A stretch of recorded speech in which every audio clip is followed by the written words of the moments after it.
The Studio 10 Smackdown. If you're not ready, we got you covered, because let me tell you, I got to introduce you to my new friends who look just as cool as their names. So I'm going to let you guys introduce yourselves to our viewers. I am the star of Destiny, George Mack. Ooh. I'm TV's Craig Black.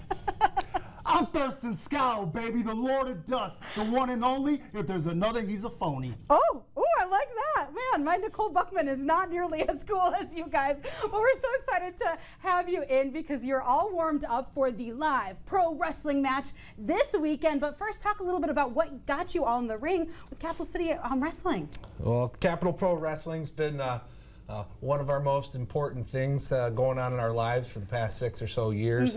And you know what? Each and every time we get in that ring, I just want to pop someone right in the nose, I tell you what. Yeah, okay. Well, you know, I might be scooching my chair a little bit further back, or you may be putting those punches over there. No offense, guys. But what was your introduction into wrestling? I basically showed up as a fan and started moving chairs, and then from moving chairs I got to move cameras, and then I got to hold microphones and introduce wrestlers and do things like that. You know what? And honestly, in commercial break, guess who was carrying the chairs? These guys. So we put you straight to work. All right. You're showing a lot. What got you into this ring? Coming down to the Lansing Civic Center back in the days when WWE and NWA used to be here.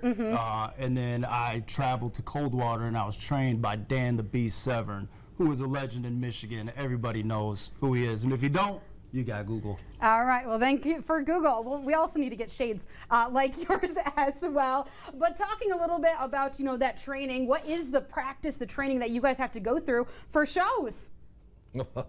Well, it's not always easy. It's very physical. Yes. Lots of work, lots of hard work, lots of beating people up, and sometimes taking it too. Taking it to a little bit of everything? Oh my goodness. Now, how has that helped you grow as wwrestlers? Obviously, we heard your transition from, you know, picking up chairs to doing the names, but yeah, you know, how have you kind of grown in this sport?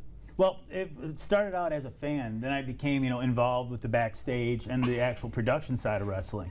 Now I'm co-owner of a wrestling company. So I just keep getting further and further, just dragged into the rabbit hole. But it's taught me a lot of interpersonal skills. Yeah. How to get along with people you don't really like anyways. And a lot of customer service. We have to deal with a lot of fans. Okay. And fans expect a lot out of you and don't have boundaries a lot of the time. So it's helpful to be the buffer between wrestlers and the fans too. Gotcha. Gotcha. Well, that's kind of the buffer between these two guys right here. I try to be. Yeah. He tries. Yes, and what have you learned as a person over the years and the skills you've picked up from other wrestlers as well? I would believe that just going out there and being in front of the people, you know, you can't be shy. You can't be timid. It teaches you to be a people person, interact with people, and, you know, just get out there and get out of your shell. Be larger than life. Yeah, well, we're lucky that you are larger. All of you guys are larger than life and here in our studio, but you got to talk a little bit about the Super Junior Weight Championship event happening this weekend. Yeah, so this weekend we've got Capital Pro Wrestling coming back to the Fledge. We'll be taping episodes of the Great Lakes Professional Wrestling Showcase. In one of our main events, we're going to have Jason Blazin looking to get his Super Junior Weight title back from Mr. One Night Only JP Ono. Oh. This is going to be one heck of a match, a rematch, and they don't like each other. Oh, dun dun dun. All right, well, we're seeing some video of some of this fun, but we are definitely looking forward to it. But yeah, speaking of all of that, we're going to be seeing it live in studio because that SmackDown's going to continue into after the break, because when we come back, you guys are going to be taking our, what we call our Studio 10 stage. We're trying to turn it into a little bit of the ring, and we're going to have you guys go head to head. So definitely stay with us.